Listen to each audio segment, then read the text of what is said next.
12장 1절에서 5절입니다. 구약 13페이지입니다. 구약 13페이지.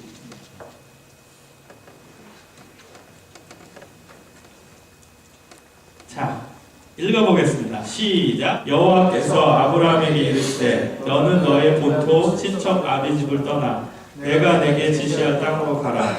내가 너로 큰 민족을 이루고 내게 복을 주어 내 이름을 창대케 하리니 너는 복의 근원이 될지라. 너를 축복하는 자에게는 내가 복을 내리고 너를 저주하는 자에게는 내가 저주하리니 땅의 모든 족속이 너를 인하여 복을 얻을 것이라 하신지라. 이에 아브라함이 여호와의 말씀을 쫓아갔고 롯도 그와 함께 갔으며 아브라함이 하란을 떠날 때 그 나이 75세였더라. 아브라함이 그 아내 사라와 조카 롯과 하란에서 모은 모든 소유와 얻은 사람들을 이끌고 가나안 땅으로 가려고 떠나서 마침내 가나안 땅에 들어가더라. 아멘.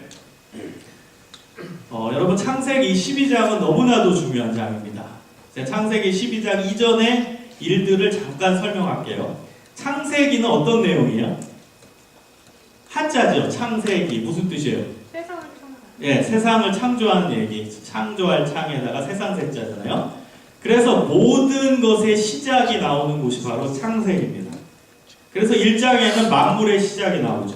2장에는 구체적으로 인간의 시작이 나옵니다. 하나님이 어떻게 사람을 만드시고 어떻게 사람의 그 역사를 시작하게 하셨는가를 얘기하고 있습니다. 3장은 죄의 시작이 나옵니다. 죄가 어떻게 시작이 되는지. 그 다음 4장은 그 죄의 클라이막스로 살인이 나옵니다. 최초의 살인.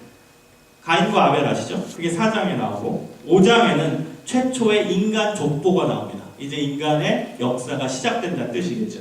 6장에서 8장은 최초의 심판이 나옵니다. 그 내용이 뭐죠?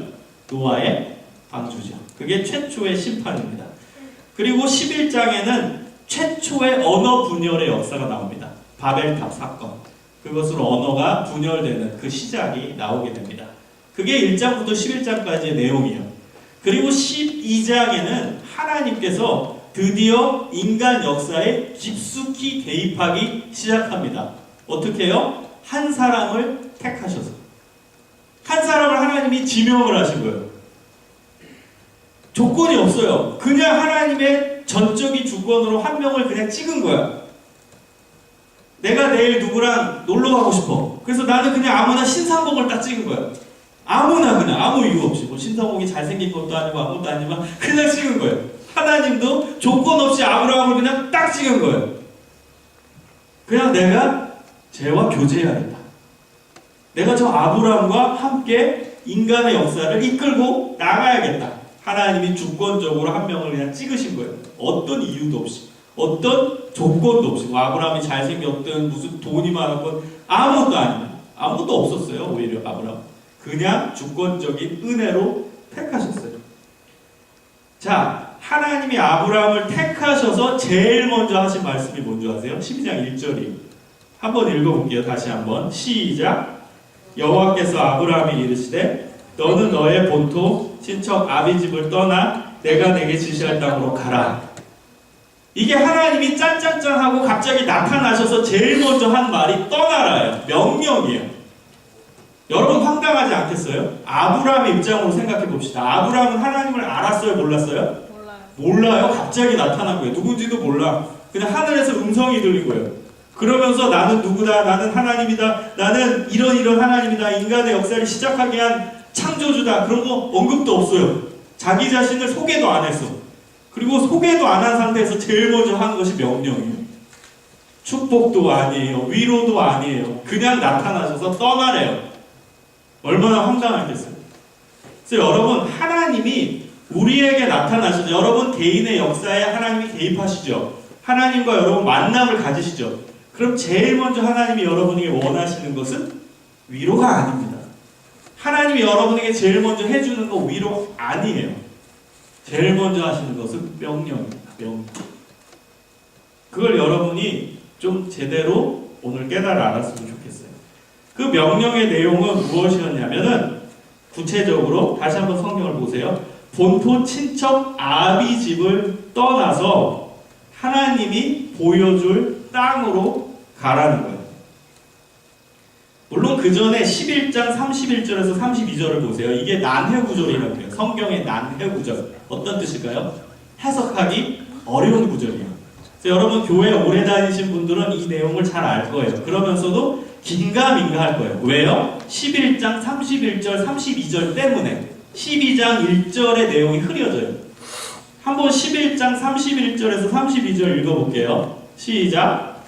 데라가 그 아들 아브람과 하란의 아들 그 손자 롯과 그 자부 아브라함의 아내 사레를 데리고, 자 거기까지. 31절 성경 보고 있죠? 11장 31절의 내용과 12장 1절의 내용이 틀려요, 같아요? 이거 되게 중요한 거예요, 여러분. 어디 뭐 주석이 안 나와요. 저도 연구한 거예요. 같아요, 틀려요? 내용이 같아요, 달라요? 같아요. 근데 뭐만 다르요? 주어만 다르죠. 31절은 누가 데리고 나왔다고 했어요? 데라. 근데 12장 1절에는 아브라함이요. 자, 그럼 의문점이 생기죠. 하나님이 과연 아브라함에게 나타나가지고 가라고 했을까? 아니면 아브라함의 아버지인 데라에게 나타나서 떠나라고 얘기하셨을까? 아브라함에게입니까? 데라에게입니까? 네, 아브라함. 그걸 어디서 알 수 있냐면은 아브라함이 데라 자기 아버지와 그 다음에 가족들을 데리고 나오죠. 갈대아 우르에서 나와요. 나왔는데 하나님이 지시할 땅은 가나안 땅이었어요, 원래. 근데 이 사람들은 하란이라는 지역에 거주합니다. 그 하란은 가나안 땅, 이스라엘 땅이 아니에요. 갈대아 우르는 지금의 이라크 지역입니다. 예전 용어로 표현하면 바벨론 지역입니다. 근데 그 바벨론 지역 안에 또 하란이라는 곳이 있어요. 그 근처입니다. 그러니까 다시 말하면 하나님이 떠나라고 했는데 완전히 못 떠난 거예요. 갈대아 우르에서 떠났는데 그냥 조금만 가다 거기에 정착한 거예요. 다시 말하면 한국으로 표현을 하면은 경기도에서 이사를 갔는데 또 경기도로 간 거예요. 하나님은 경상도로 가랬는데.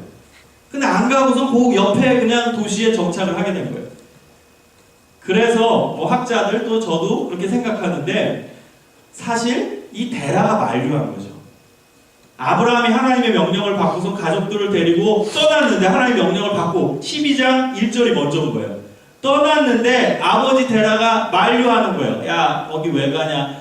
우리 고향 땅에서 그냥 살자. 하란도 고향 땅이거든, 근처니까. 거기서 그냥 거주하지 뭐 이상한 신이 나타나서 떠나라고 했다고 떠나는 이 바보가 어디냐? 이 아들아 정신 차려라. 우리 그냥 가다가 그냥 여기 근처에서 그냥 살자. 우리 고향 땅에서 그냥 살자. 그래서 거주한 곳이 하란 땅이었던 거예요. 그럼 왜 11장 31절에 데라가 주어로 나오냐? 이것은요, 그 당시의 문화 때문에 그래요. 가부장적인 문화 때문에 아버지의 이름이 먼저 들어가는 거예요. 그래서 11장에 뭐가 나와요? 족보가 나오거든요. 11장 처음부터 보면 누가 누구를 낳고 누가 누구를 낳고 그 족보가 나와요.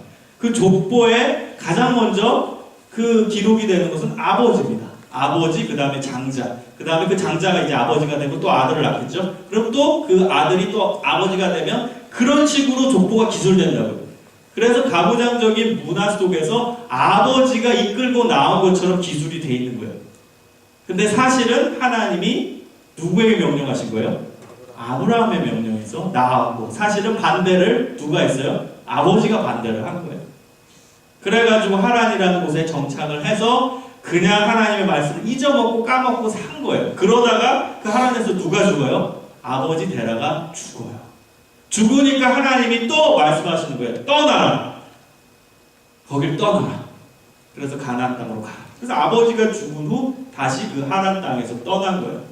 그래서 진짜 하나님이 원하시는 땅으로 가게 되었다는 거예요. 그 땅이 바로 지금의 이스라엘 땅인 가나안 땅이 된 것입니다. 그래서 사도행전 7장 2절에서 4절을 보면 스테반의 설교에서 이렇게 언급합니다. 우리 조상 아브라함이 하란에 있기 전 메소포타미아, 여기가 갈대아 우르예요. 이 갈대아 우르에 있을 때의 영광의 하나님이 그에게 보여 이르시되 내 고향 친척을 떠나 내가 내게 보일 땅으로 가라. 스테반이 다시 언급을 한 거예요. 아브라함이 하나님의 명령을 받았다, 이렇게 얘기해요. 그래서 여러분, 아버지 데라가 하나님의 명령을 받은 게 아니라 아브라함이 명령을 받은 것입니다. 자, 여러분 이제 여러분의 삶으로 한번 돌아봅시다. 하나님이 어느 날 여러분에 나타나셨어요. 그래서 나는 지금 힘들어, 나는 괴로워, 나는 지금 위로가 필요해, 나는 지금 누가 안아줄 누군가가 필요해. 근데 하나님이 명령하셔. 이거 해라, 저거 해라. 그때 여러분이 그 명령에 순종할 수 있을까요? 우리의 삶에 한번 적용해 보자는 거예요. 그리고 물음표가 생기겠죠. 왜 하나님은 그 명령을 왜 하셨을까요? 그래서 여러분 성경을 읽다가 명령형이 많이 나오잖아요. 뭐뭐 해라, 뭐뭐 해라. 그럼 여러분은 그냥 기계적으로 그냥 명령을 그냥 지키는 존재가 아니에요. 왜 하나님이 그것을 명령하셨는가를 한번 살펴봐야 돼요. 의도. 그게 더 중요합니다. 여러분 성경을 보다가 어떤 말씀을 지키는 것보다 더 중요한 것은 그 말씀을 왜 하셨을까요? 그 명령을 왜 우리에게 주셨을까요? 그게 우선입니다. 뭐 예를 들면 11조에 대한 설교가 그 명령이 말라기서에 나오죠. 그러면 우리는 기계적으로 11조 그냥 해야지. 아니에요. 왜 하나님이 말라기서에서 11조에 대한 명령을 왜 우리에게 하셨을까? 그 의도를 찾아야 돼요. 그게 인격적인 관계예요. 여러분 순종, 그냥 무조건 순종, 이것은요 종과 주인의 관계입니다.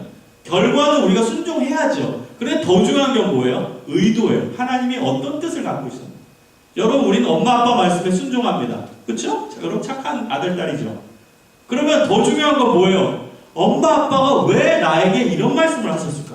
엄마 아빠가 왜 나에게 이런 요구를 하셨을까? 그 의도를 먼저 찾아야 돼요. 그리고 순종하는 게 인격적인 관계에서의 순종이에요. 우리가 종이 아니잖아요. 엄마 아빠 관계에서. 그렇다고 뭐 하라고 하면 무조건 네.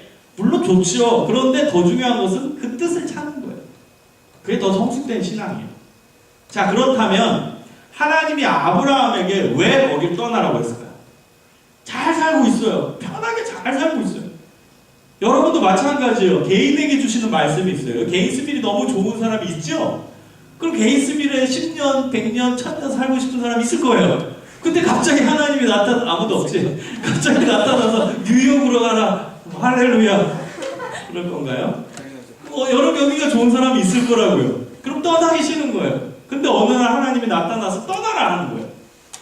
그럼 여러분 알겠습니다. 떠나겠습니다. 좋은 자세예요. 근데 그거보다 더 먼저 될 자세는 하나님이 왜 지금 나의 삶 속에서 개입하셔서 왜 떠나라고 하셨을까?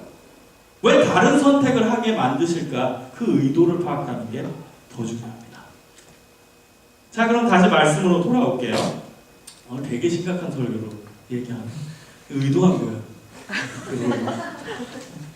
새해 이제 첫 주는 아니지만 아무튼 이제 개강하고 처음 이제 마음을 다잡기 위해서 의도하고 웃기지 않으려고 노력하는.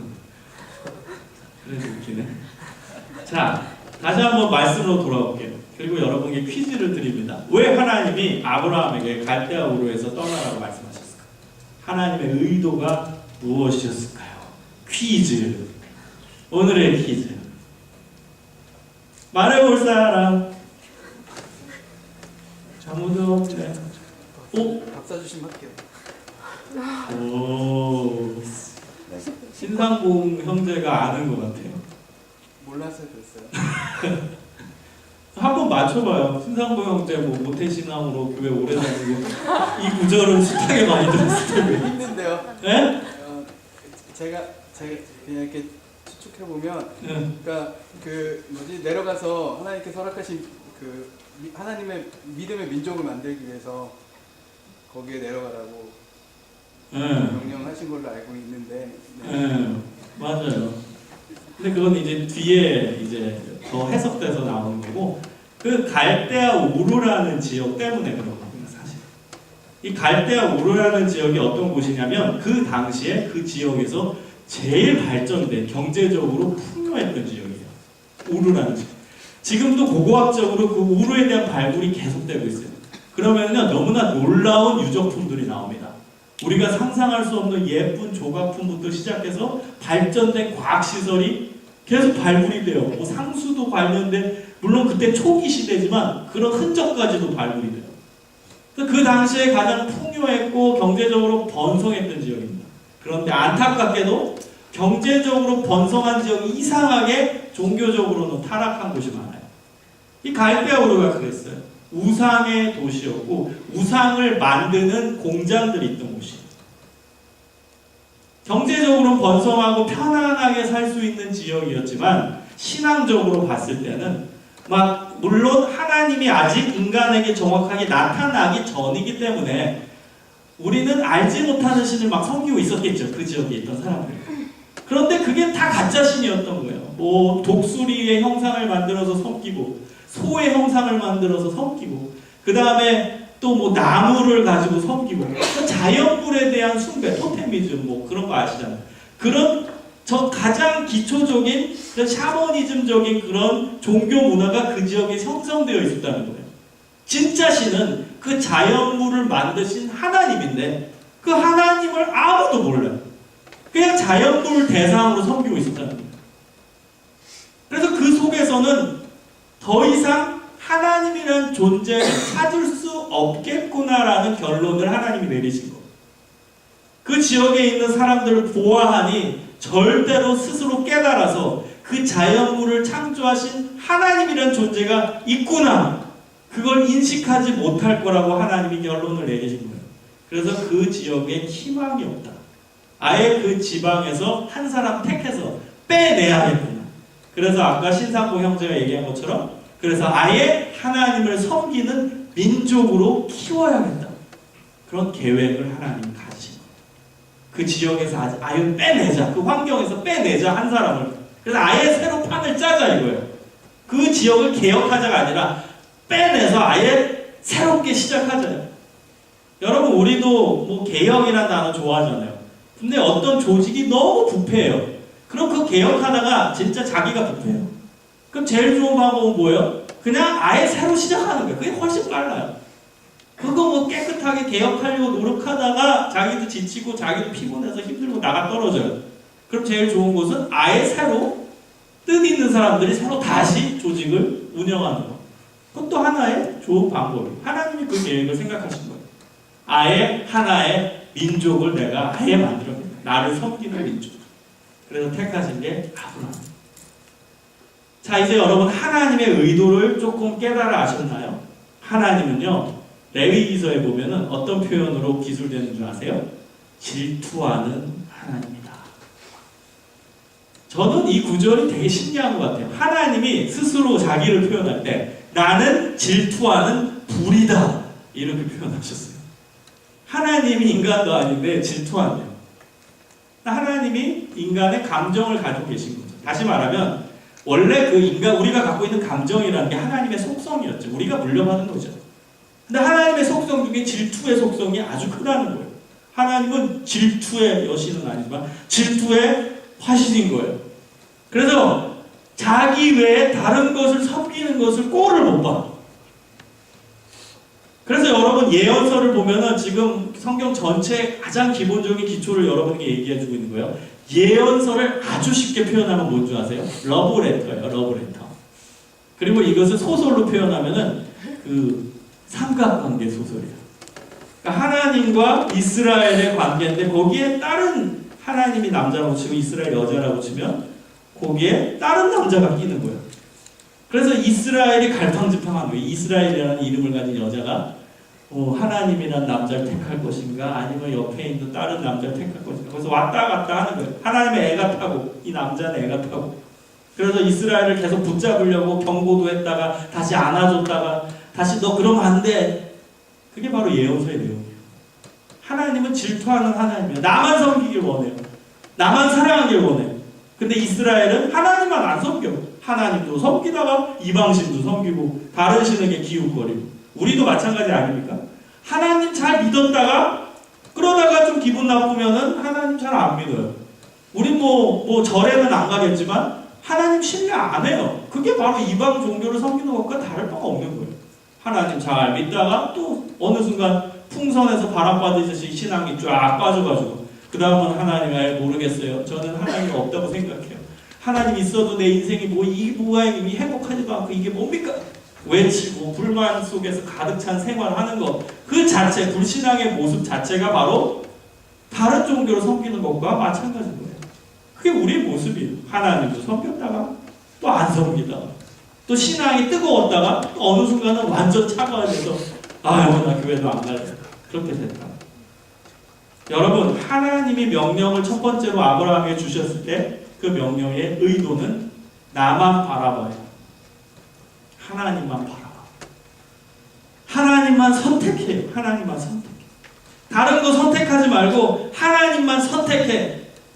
그리고 그것을 조금 더 깊게 설명하면 하나님을 잘 믿지 못하게 하는 신앙의 방해 요소를 제거하라는 거예요.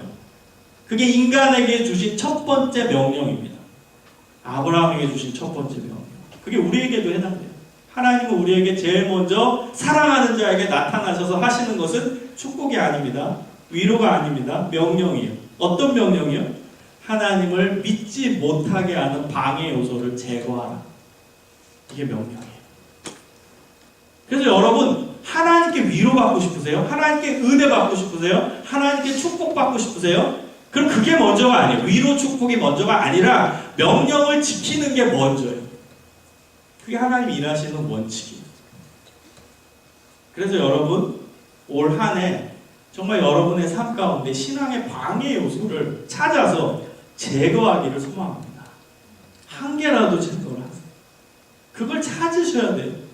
내 신앙을 발목 잡는 그 요소가 무엇일까? 어떤 팩터가 있을까? 그걸 찾아야 돼요. 게으름인지, 돈인지, 갈팡질팡하는 내 성격인지, 아니면 친구인지, 인간적인 내 욕심인지, 어떤 게 내 신앙을 잘하지 못하게 막고 있는지를 찾아야 돼요. 그리고 그것을 떨쳐버리고 오직 하나님만 섬겨야 하나님이 그 사람을 인정하시는 거예요. 아브라함을 하나님이 언제 인정하셨어요?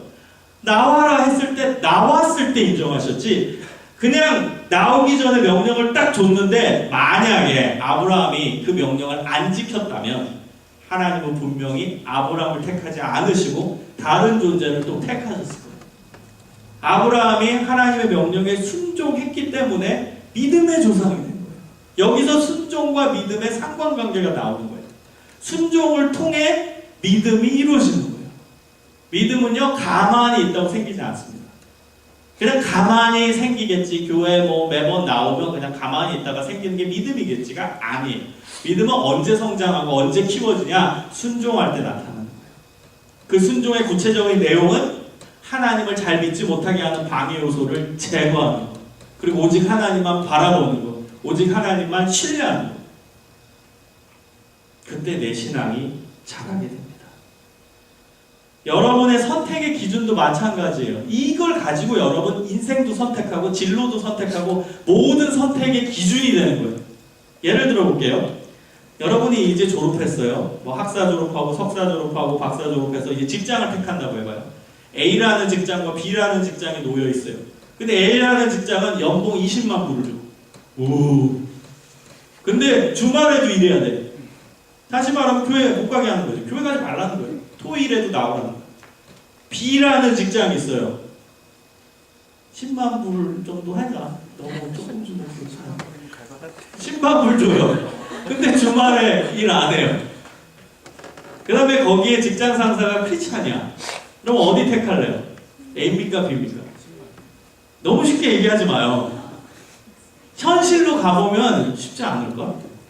지금이야 설교 들을 때니까 여기 다 교회 사람들이니까 에이 B 선택하지. 근데 아닐걸요. 그 현실에서 보면은 아 A로 가야겠다. 그 생각이 더 많을 거예요. 그리고 여러분이 그렇게 생각할 수도 있을 것 같아요. 내가 들어가서 환경을 변화시키겠다. 근데 여러분 힘들어. 맞아 힘들어.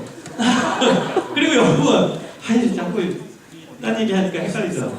성경에서 보면 오늘 본문 말씀에서 보면 하나님이 그 갈대아 우르를 변화시킬 수도 있지 않았을까요? 맞아요. 근데 하나님은 그 방법을 안 택하셨다는. 왜요? 그래서 여러분 성경을 보면서 우리는 뭘 깨달아야 되는 줄 아세요? 하나님이 일하시는 방식까지 깨달아야 돼요. 우리 생각에는 그 갈대아우로 하나님 전능하신 하나님인데 통째로 바꿔버리고 통째로 은혜를 내리셔서 회심시키면 되잖아요. 그거 우리 생각이에요. 하나님 그렇게 일 안 하셨잖아요. 그럼 우리 토달 것도 없어. 아 하나님은 그런 방식으로 일 안 하시는구나. 하나님은 아예 판을 새로 짜는 걸 좋아하시는구나. 아예 순수한 목적을 갖고 시작하는 걸 좋아하시는구나. 아예 정말 온전한 헌신과 결단을 원하시는구나. 그걸 깨달아하셔야 돼요. 그 직장을 내가 들어가서 변화시키겠지. 그거 우리 생각이에요. 하나님은 오히려 처음서부터 내가 희생할 거 희생하면서조차 하나님의 말씀을 지키는 B라는 직장으로 들어가길 원하신다는 거예요. 여러분, 모든 선택의 기준은 그래요. 합리화하면 안 돼요. 아, 여기 들어가서 내가 이렇게 하면 되겠지. 그럼 보통 주말에도 일하면은 내가 열심히 일해가지고 능력을 보여줘서 나는 주말에서 예외 빼줄 수 있게 그런 능력의 존재로 나를 가꾸면 되지. 아니에요. 하나님은 그걸 원하시는 게 아니라 그건 합리화입니다. 합리화. 하나님은 시작부터 헌신을 요구하시고 시작부터 선명한 선택의 기준을 원하시고 시작부터 하나님이 기뻐하시는 선택을 하기를 원하신다는 거예요. 그게 순종이에요. 순종. 여러분, 순종이라는 단어에 담겨진 속뜻은 뭐예요? 하기 싫은 것. 그게 들어가 있어요. 여러분, 하고 싶은 것은 사실 순종이 아니죠. 엄마가 나타나서 너 하루 종일 게임해라. 순종하겠습니다. 하루 종일 게임하겠습니다. 하루 종일 영화 봐라. 네, 순종하겠습니다. 아멘. 제가 힘들지만 하루 종일 영화 볼게요. 그건 순종이 아니에요. 하기 싫은 거 하는 거 순종이에요. 그걸 잊지 마세요. 하고 싶은 거 하는 건 자발이라고 그러죠. 근데 하기 싫은 거 하는 게 그게 진짜 순종이에요. 제가 군종 목사 시절 때 저희 부대장이 불교 신자였어요. 근데 저는 아주 관계를 잘 맺었어요. 저는 어디 가나 사람이 중요하다고 생각하기 때문에 사람에 대한 편견을 안 가지고 어느 뭐 불교 신자건 기독교 신자건 그래가지고 교제를 하는데 제가 그 부대장한테 딱 한 가지만 요구했어요. 저는 목사지만 또 군대에서는 목사 성직자는 뭐 계급과 상관없이 다 존중을 해주거든요. 그래서 부대장한테 이렇게 얘기했어요. 저는 목사고 계급 사회에서 벗어나 있지만 그래도 저는 부대장의 모든 지시를 따르겠습니다. 얘기했어요. 그러나 단 한 가지, 예배 방해 행위에 대해서는 참지 않겠습니다. 그것만은 지켜주십시오. 그렇게 얘기했어요. 그래서 교제를 잘하고 관계도 잘 맺었어요. 근데 어느 날, 이 주일이었어요. 10시 예배였는데 아무도 안 오는 거예요. 병사들이. 오, 이게 어떤 일이야? 이게 어떻게 된 일이야? 그래가지고 수소문에서 알아봤더니 그 부대장이 갑자기 예배 시간에 일을 시킨 거예요. 전체 병사들한테. 이거는 의도성이 있다고밖에 볼 수가 없는 목사 입장에서. 아니 어떻게 그 전 시간에 해도 되고 그 뒤에 해도 되고 그 다음에 원래 군대 갔다 온 사람들 알잖아요. 원래 주말에 이제 쉬게 하거든요. 근데 그때 일을 시키는 거예요. 그러니까 이건 예배 방해 행위다 하고 제가 그 부대장한테 연락을 했는데 연락 안 받더라고요. 그래가지고 이 사람이 이제 진짜 나랑 싸우겠다는 거구나. 그래가지고 제가 군종병을 내려보내서 군종병이 한 4-5명 있었거든요. 내려보내서 다 데리고 오라고 했어요. 근데 걔네가 무슨 힘이 있겠어요. 가서 거기에 뭐 당직사관이라고 하는 사람들이 막고 있는 거예요. 그래서 내가 내려가서 당직사관 다 가라고 하고 병사들 예배 드릴 사람 나오라고. 그래서 데리고 올라와가지고 예배를 드렸어요. 그리고서는 이 군대는 이 계급사회거든요. 그래서 참모총장한테 제가 얘기를 했어요. 그래가지고 참모총장이 그때 장로님이셨거든요. 그래서 아무튼 그것 때문에 그 뒤에 되어서부터는 이 부대장이 아주 정말 순종을 잘했죠. 저한테. 그 다음에 뭐 교회 갈 행사면 보내주고 했어요. 제가 왜 그런 사실 보면은 이 치사한 방법이에요. 군대에서. 계급 가지고 제일 윗선에 있는 참모총장한테 얘기해서 예배방해 행위한다고 왜 그랬겠습니까? 저는 다른 모든 원칙보다 신앙을 방해하는 건 절대 참아서는 안 된다는 소신이 있었기 때문에 그래요. 제가 다른 건 다 참았습니다. 다 순종했어요. 그 부대장의 말 다 들어줬어요. 교회 장소도 모든 부대 행사 다 빌려줬어요. 근데 이거 한 가지, 예배 방해 행위는 용납을 할 수가 없었어요. 여러분도 마찬가지입니다. 신앙을 방해하는 거에 대해서는 술에 술 탄 듯 물에 물 탄 듯 하면 안 돼요. 명확해야 됩니다. 아무리 성격이 부드러운 사람이라도 이건 명확해야 돼요. 여러분 부드러워지라 했을 때는 여러분 진리에 대해서 부드럽고 진리를 가진 사람한테 부드러운 거지 나를 방해하고 신앙적으로 방해하는 그 사람한테도 부드러워져라? 혹은 죄에 대해서도 부드러워져라?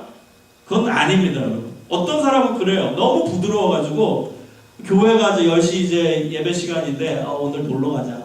스프링 가서 놀러 가자. 그래. 나 예배 가야 되는데 부드러워. 난 원래 부드러우니까 싸우기 싫고 이런 친구 관계도 있고 그냥 교회 안 가야지. 이러면 안 된다. 그때도 부드러움이 작용하면 안 돼. 인간관계 부드러움이 작용하면 안 돼. 그땐 단호하게 노를 할 줄 알아요. 노를 할 줄 아는 그리스도인이 참된 그리스도인. 항상 노하라는 게 아니에요. 신앙의 중요한 원칙. 항상 노하면 왕따 됩니다. 항상 노하라는 게 아니라 중요한 신앙의 기준에 있어서, 예배에 대해서, 하나님의 말씀을 지키는 데 있어서, 내 신앙 성장을 위해서 그걸 방해하는 것에 대해서는 단호하게 노라고 할 줄 알아요. 자, 이제 마지막으로 그 말씀에 순종했더니 하나님이 어떤 결과를 주시는지 한번 살펴보겠습니다. 이것은 여러분이 많이 들었을 거예요.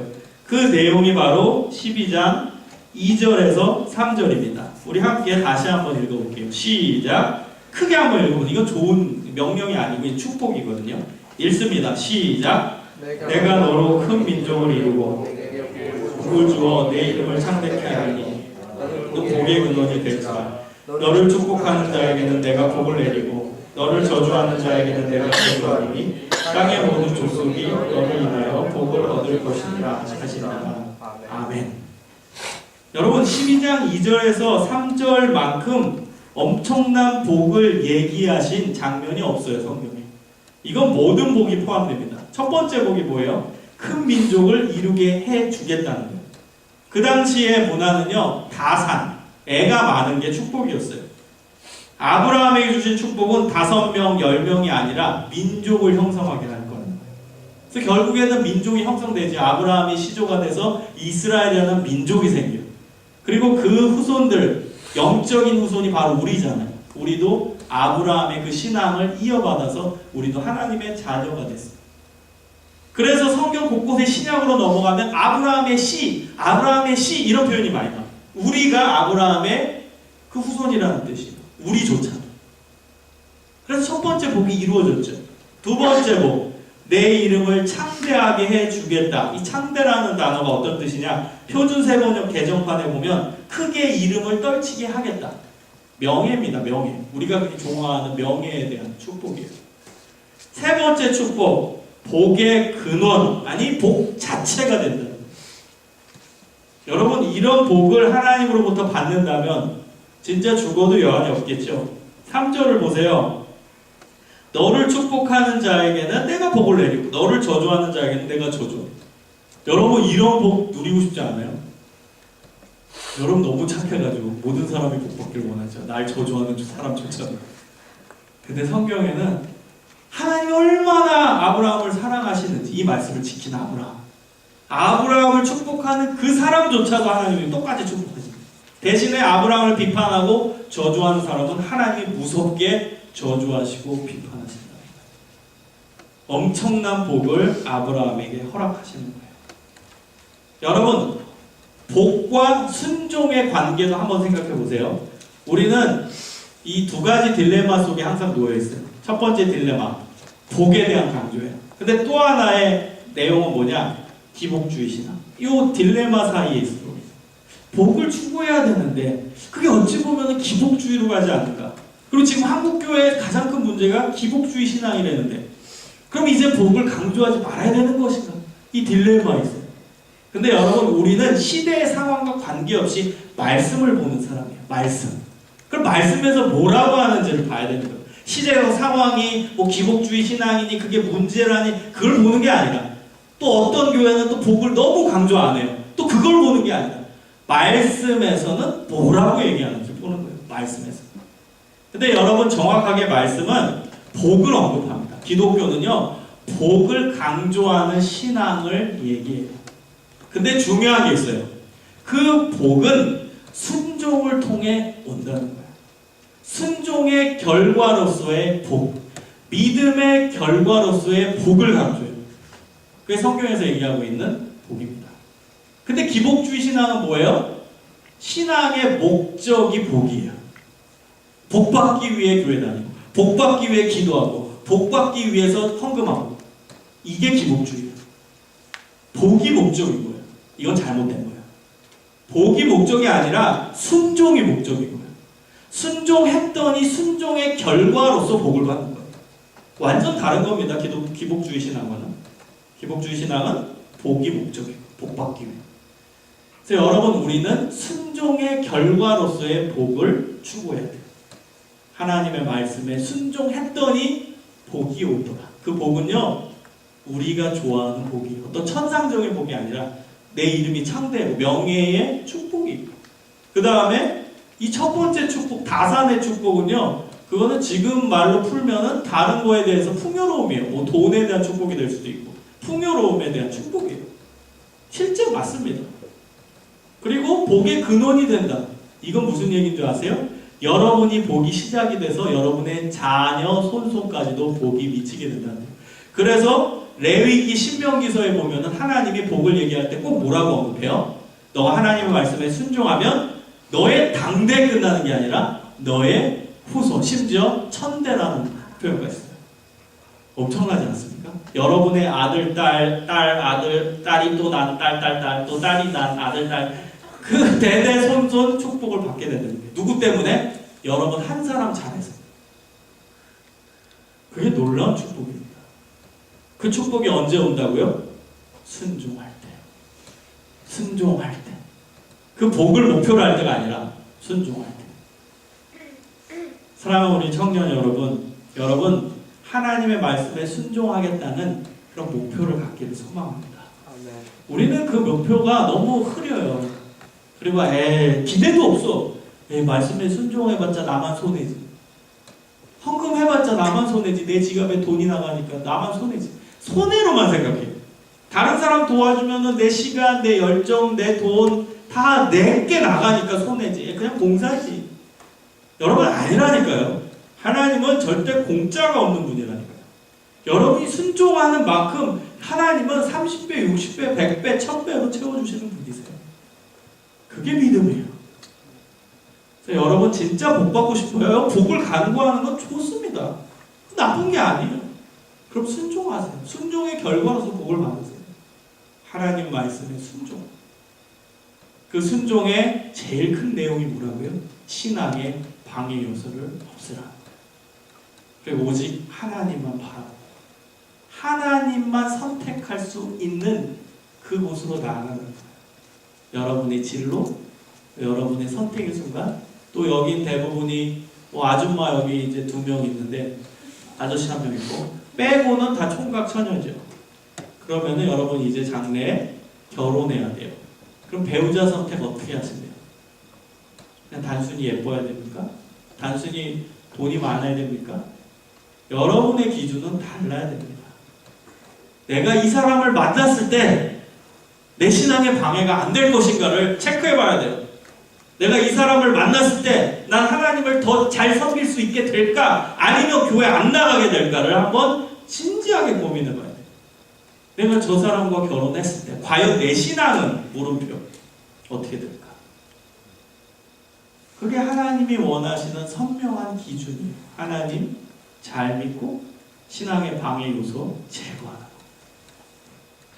그게 우리의 모든 선택의 기준이 되어야 되고 그것이 순종의 가장 큰 내용입니다. 여러분 이 말씀 꼭 기억하고 올 한 해 여러분 신앙의 방해 요소를 제거하고 하나님께 한 걸음 한 걸음 더 나아가는 믿음의 청년들이 되시기를 주님의 이름으로 축원합니다. 아멘. 우리 함께 기도하겠습니다.